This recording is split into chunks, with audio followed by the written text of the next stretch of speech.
Olá, o Jornal Universidade traz um resumo das principais notícias da UFPB. Confira os destaques. Biblioteca Central realiza atividades em comemoração à Semana Nacional do Livro. Projeto da UFPB ensina robótica educacional a professores. João Pessoa recebe Congresso Brasileiro de Odontologia. Hospital Universitário promove primeira corrida do servidor. E a Pinacoteca da UFPB abre exposição com obras do artista Hermano José. Agora, no Jornal Universidade.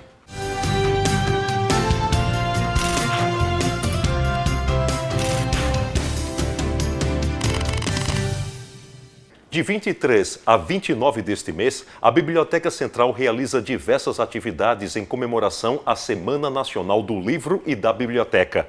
Uma das ações é a contação de histórias sensoriais.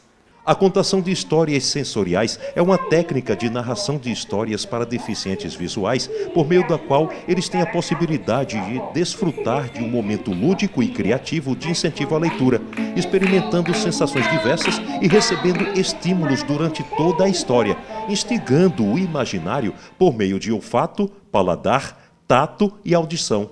A atividade é coordenada pelo grupo Contação da Rua. Quando a gente vai contar uma história para as crianças videntes, as crianças que enxergam, a gente utiliza alguns objetos cênicos, por exemplo, bonecos, a gente utiliza lenços, cores. Então a gente pensou como a gente pode incluir as crianças que não enxergam para que elas consigam também, para que a gente consiga transportá-las para esse mundo da imaginação, para que a gente consiga que elas vivenciem a história de uma forma mais intensa. Foi quando a gente pensou, a gente pode usar os outros sentidos. Então, como a gente faz isso? A nossa história que a gente vai contar hoje se chama Chapeuzinho Felpudo. É uma adaptação do Chapeuzinho Vermelho. Como a criança cega, o vermelho é um pouco mais difícil de identificar, o felpudo não, ela sente na pele, né? Assim como ela sente o sabor do doce que é levado para casa da vovó, assim como ela consegue chegar na casa da avó seguindo algum passo a passo sensorial, de sentir um cheiro bom, de ouvir um barulho, e assim a Chapeuzinho Felpudo, que é uma criança cega, consegue chegar na casa da avó. E essa história sensorial a gente preparou, a gente gravou em estúdio, a gente traz vários elementos sensoriais exclusivamente para esse grupo de crianças cegas e de baixa visão. A contação de história já tem uma importância enorme para a educação de qualquer criança, né? Assim, então, as próprias crianças cegas, elas relatam para a gente que ter essa sensação na hora de ouvir essa história que a gente traz para elas se sentem incluídas, né? A gente escutou relatos da outra vez que elas disseram assim, quando a gente vai assistir um filme, né, que elas estão escutando o filme, elas têm um silêncio e elas não sabem o que está acontecendo. Então, com a contação de história sensorial, elas conseguem entender, sentir, né, através dos outros sentidos. Então, elas conseguem perceber o que é o silêncio. Alguns participantes falaram das sensações experimentadas. Ela passou o pelo na minha mão, aquela unha lá arranha muito. Tem a cesta que acho que é é feita de pedra, não sei lá. Tem o cheiro, eu vi, era cheiro de doce, muito mesmo legal. Teve muitos objetos para a gente tocar, teve cheiros também, comida também e a cestinha. E também eu gostei, né, que a gente aprende com os obstáculos. Josenildo Costa é bibliotecário lotado na Biblioteca Central da UFPB. A gente disponibiliza aos usuários tanto o acervo em braille para empréstimo, consulta, acervo em áudio, tem periódicos, livros. Nós temos um computador com 2 leitores de tela, né, que é o DOSVox e o NVDA, para que o deficiente também, caso precise fazer pesquisa, está disponível também para ele. E temos uma impressora braille, no caso o aluno ele queira um material em braille, a gente tem como imprimir a questão do material. E nós temos também o SARA CE, que é um leitor um scanner leitor, que ele, tipo assim, chegando com um documento ele querendo usar, ele coloca lá, ele digitaliza e já lê para o usuário. No caso, ele pode tem um livro, um capítulo, uma página, o que ele queira, no caso. E esse material também pode ser salvo no pendrive, no caso ele queira.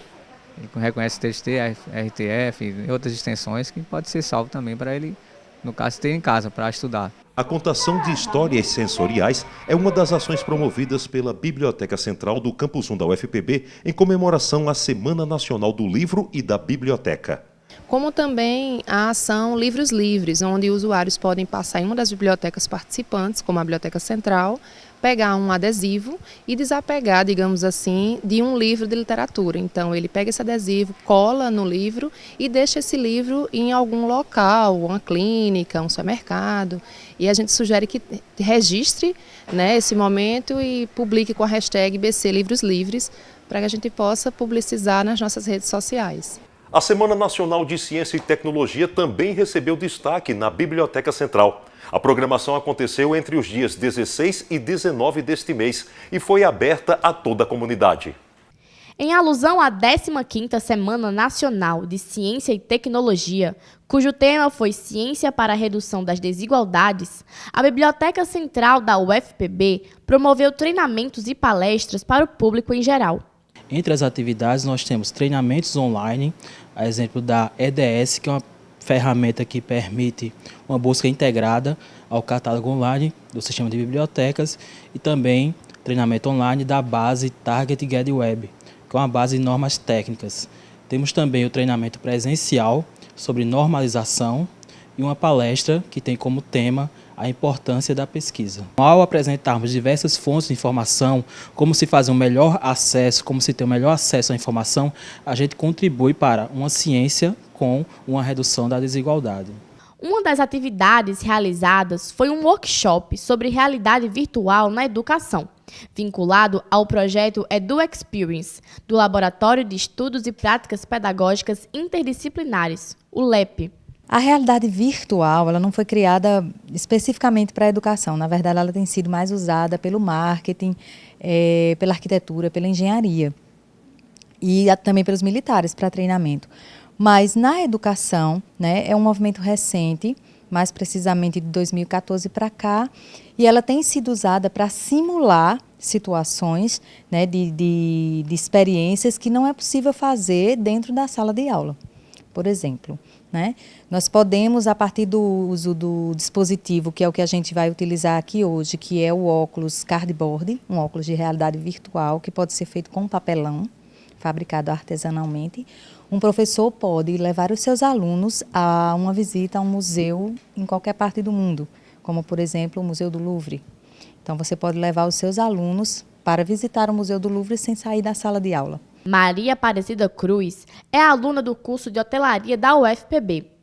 Esta foi a terceira ação realizada pela biblioteca em que ela esteve presente. Era tudo novidade, conhecimento novo, e eu vim atrás, assim, saber o que era, e foi muito, muito rico. Estou muito feliz de ter vindo. Por falar no projeto EduExperience, nessa semana foram realizadas atividades voltadas para a qualificação de professores para o uso de tecnologias em sala de aula. O projeto EduExperience é voltado para professores da rede pública e privada, além de alunos de licenciaturas em diversas áreas. O objetivo é capacitar os docentes para o uso de ferramentas tecnológicas em sala de aula. Os 3 workshops que a gente está realizando aqui esse semestre, eles são exatamente um exemplo prático de como um professor pode se apropriar de uma tecnologia digital e utilizar na sala de aula para trabalhar ou para ensinar o aluno um componente curricular qualquer. Então, esse semestre eu tenho 3 exemplos para lidar, né? Que é a realidade virtual na educação, a realidade aumentada e hoje a robótica educacional. Então, são 3 tecnologias que podem ser incorporadas ao currículo escolar para serem trabalhadas, né, nas atividades propostas em qualquer disciplina. Para a professora, é possível aplicar tecnologias nas escolas, mesmo num contexto de recursos escassos. O projeto EduExperience também tem esse objetivo, de mostrar ao professor como ele pode levar isso para a sala de aula, porque a gente entende que a escola, como instituição de ensino, como instituição formadora, ela tem esse papel, não é? De diminuir esse abismo social. Então, aqui, por exemplo, a gente trabalha com tecnologias, algumas são caras, essa que a gente está trabalhando hoje é bem cara, mas a gente mostra ao professor alternativas. Como ele pode também, por exemplo, existe a possibilidade de trabalhar com robótica na escola usando sucata de equipamentos eletrônicos e trabalhando com o Arduino, que é um componente eletrônico bem mais barato do que esse que a gente está utilizando aqui hoje. Você pode ter mais informações sobre o trabalho do Laboratório de Estudos e Práticas Pedagógicas Interdisciplinares da UFPB acessando o site www.ce.ufpb.br/lepi. E vamos para o intervalo. No próximo bloco, João Pessoa cedia evento nacional na área de odontologia. Hospital Universitário realiza corrida para celebração do Dia do Servidor. O Jornal Universidade volta já.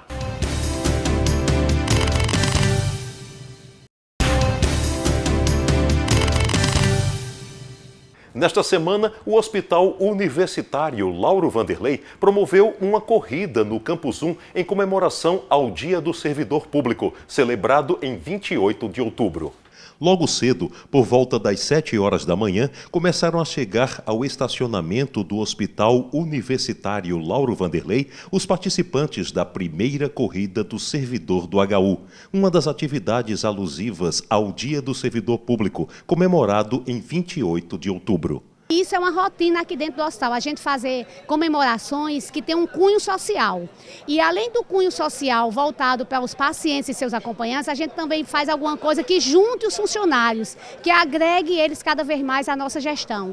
Porque a gente entende que o funcionário só é bem atendido, só atende bem se ele for bem atendido. A gente não tem como trabalhar numa atenção como a gente trabalha dentro do hospital, onde a gente tem 231 leitos, atende em média 2.000 pessoas dia. Então a gente precisa fazer alguma coisa que a gente se sinta confortável dentro da nossa instituição. Antes da largada, alguns minutos de alongamento e aquecimento para preparar o corpo para a atividade física. Mais que uma competição, esse foi um momento recreativo e de integração entre homens e mulheres de todas as idades e condicionamentos físicos. As pessoas, elas podem e devem praticar atividade física com orientação do profissional de educação física e também a liberação do médico, né, dentro da sua limitação. O percurso é de 5 quilômetros, mas eu não corro 5 quilômetros. Eu posso fazer? Pode, porque você pode realizar esses 5 quilômetros andando, correndo, dentro do seu ritmo. O evento contou com o apoio do Sindicato dos Trabalhadores em Ensino Superior do Estado da Paraíba, Sintesc-PB. É de fundamental importância cuidar da saúde e o HU tomou essa iniciativa e dizer que estamos muito satisfeitos em contribuição também ao Dia do Servidor. 52 servidores efetivos e terceirizados do Hospital Universitário inscreveram-se para participar da corrida, dividida em 2 categorias, masculina e feminina. No percurso de 5 quilômetros, as principais vias do Campus 1 da UFPB em João Pessoa. O vencedor entre os homens foi Rubens Batista Benedito e, entre as mulheres, Lamara Rayane da Silva Santana. É com satisfação que a gente simbolicamente chega em primeiro lugar nessa corrida, que na verdade é um símbolo da prática, um incentivo à prática de atividade física aqui no Hospital Universitário Vanderlei. A gestão está de parabéns, a DIVGP, a equipe de educação física que vem cuidando desses profissionais e todos os envolvidos nesse evento. Eu não esperava ficar em primeiro, porque eu nunca corri, eu não gosto nem de esteira. Mas assim, eu tenho um preparo muito bom, porque eu faço academia aqui no 8º andar do HU, que assim, a academia é super top, assim, a Karine e o Wellington me prepararam muito bem. E assim, eu gosto também de esportes radicais, comecei agora no rapel, e assim, tudo assim que é diferente eu gosto de fazer.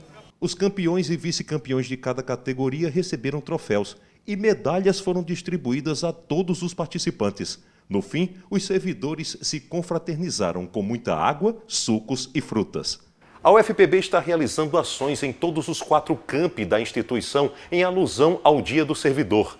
A programação no Campus 1 em João Pessoa começa dia 29 e vai contar com exposições fotográficas, torneio de futsal, festival gastronômico e show com a banda Os Gonzagas. A lista completa de atividades você encontra na página plone.ufpb.br/semserve. No último dia 18, João Pessoa recebeu a 14ª edição do Congresso Brasileiro de Odontologia Legal, CEBOL, em parceria com a Associação Brasileira de Ética e Odontologia Legal. Debater sobre temas relacionados ao uso da odontologia na prática pericial foi a proposta da 14ª edição do CEBOL. O 14º Congresso Brasileiro de Odontologia Legal acontece a cada 2 anos. É um congresso nacional que reúne autoridades de todo o país, de norte a sul, de leste a oeste. Nós colocamos os conhecimentos da odontologia para solucionar casos criminais, civis, administrativos, identificação humana, corpos carbonizados, quando os corpos desaparecem, viram ossadas. Então, a odontologia legal, ela tem um poder de reconhecer as pessoas, porque a arcada dentária, ela tem alta resistência ao calor, à decomposição, e dentro, por exemplo, de um dente pode-se fazer o DNA. Então, aqui nós congregamos o Brasil inteiro para treinar peritos, professores de universidades diferentes. Tivemos um encontro de pós-graduação. Temos também fórum criminal de todo a Paraíba e também representantes da Bahia, do Ceará, de São Paulo, do Rio de Janeiro, e fóruns também de ética, que trabalham em cima da parte de deontologia, as leis, ética, bioética, da vida, essas coisas. Ao longo dos anos, esta especialidade passou por evoluções. Hoje em dia, a gente tem vinculado essa questão do passar das diferentes áreas, o uso da tecnologia. Por exemplo, hoje o cirurgião dentista no seu consultório não utiliza mais aquela folha, o papel e o lápis para anotar o prontuário. Hoje nós temos prontuários eletrônicos, né? Um dos palestrantes do evento foi o perito criminal federal Carlos Palhares. Durante o encontro, ele compartilhou um pouco da experiência na Interpol e frisou a importância da odontologia em perícias criminais. Todo crime que deixa vestígio, seja um corpo, seja uma mancha de sangue, seja uma arma, seja um projétil, seja uma conta bancária que não tem uma movimentação financeira adequada, todos esses crimes, para que eles sejam materializados, alguém tem que falar que foi crime. E quem faz isso é o perito. Existem 3 categorias de peritos criminais. Os peritos criminais, eu sou um perito criminal da Polícia Federal, os peritos médicos legistas, que são aqueles que ficam nos IMLs, e os peritos odontolegistas. Então, para que serve o perito odontolegista? Para constatar a materialidade dos crimes relacionados com a cabeça, com a boca e tudo que está acima do pescoço. Para que serve o perito? Para que se faça justiça também. Ele é parte, ele é um dos elos para que a justiça seja feita. E o odontologista, a mesma coisa, só que dentro do campo de atuação do dentista. O Centro Acadêmico do curso de jornalismo da UFPB promoveu a 5ª Semana de Jornalismo Vladimir Herzog. No ano em que o ato institucional número 5 completa 50 anos, os participantes do evento discutiram jornalismo, mídia e liberdade. A 5ª Semana de Jornalismo Vladimir Herzog aconteceu na Sala Aruanda, no Centro de Comunicação, Turismo e Artes, no Campus 1 da UFPB. Como acontece todos os anos, o evento homenageou o jornalista Vladimir Herzog, preso durante o último regime militar e morto em uma cela do DOI-CODE, no quartel-general do Exército em São Paulo. Esta edição da Semana de Jornalismo teve como tema Vozes da Liberdade. Há 60 anos aconteceu o ato institucional 5, número 5, que reprimiu e recriminou várias pessoas com várias determinações rígidas perante a sociedade e também a imprensa. Então esse tema Voz da Liberdade veio relembrar essa temática do AI-5 e também trazer a questão da verdade, de que a notícia pode ser verdadeira e falsa, e também linkando com essa mesa de hoje do fake news, a gente debater o que é verdade e o que é falso dentro do jornalismo e também dando voz e liberdade às pessoas que buscam a informação correta e coerente. A primeira mesa redonda do evento abordou a problemática das fake news, ou notícias falsas que se espalham pelas mídias sociais. Esse termo, notícia falsa, ele não é muito adequado, a gente falando em termos de jornalismo, porque no jornalismo, enquanto gênero, a notícia ela tem que ser verdadeira. Essa é, inclusive, uma das características da própria notícia. A questão do boato, das notícias falsas, das mentiras.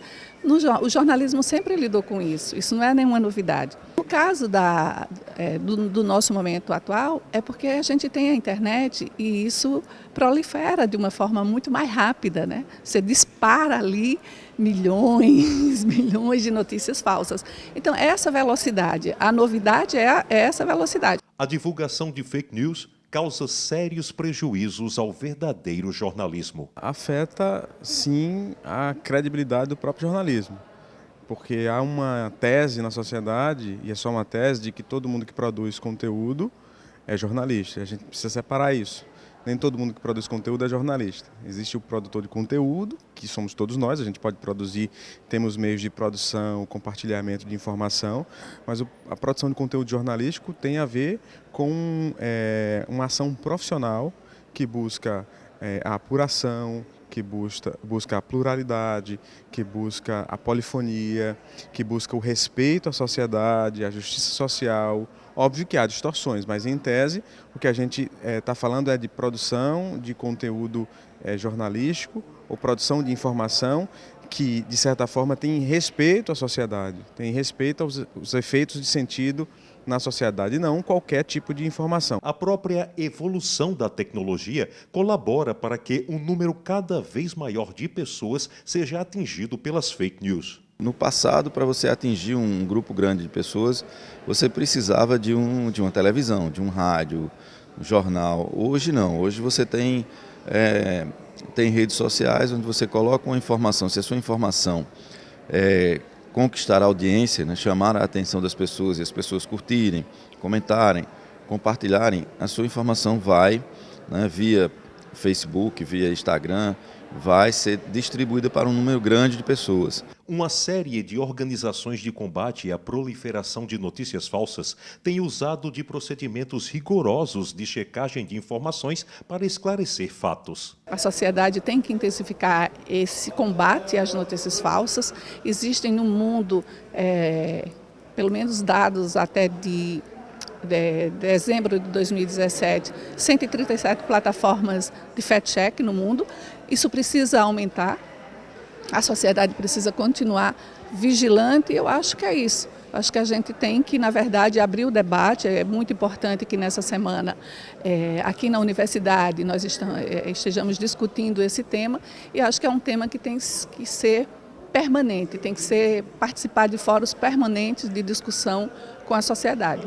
Nesse cenário nebuloso, o jornalismo tem condições de se estabelecer muito mais, porque é ele que é uma instituição legitimada pela sociedade para produzir informação verdadeira, para produzir informação que a gente chama de referencial, que é a informação que é baseada em fatos, em testemunhas, em documentos e dados reais. É a aproximação da verdade. Em João Pessoa, a ONG Minha Jampa desenvolve um projeto para detecção de mentiras nas redes sociais. O Detector de Mentiras é um projeto que foi desenvolvido pela Minha Jampa, agora nas eleições de 2018 e nas eleições de 2016, que tem como objetivo levar uma informação mais qualificada sobre as falas e as promessas dos candidatos feitos durante o debate.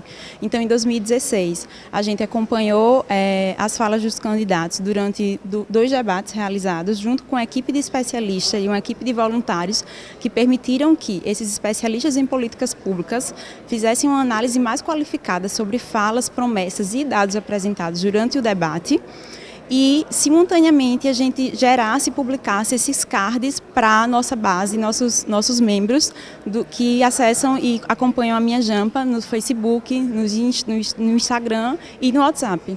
Agora vamos para o intervalo. No próximo bloco, o FPB promove Festival de Danças Populares. E a Pinacoteca realiza exposição com obras do artista plástico Hermano José. O Jornal Universidade volta daqui a pouco.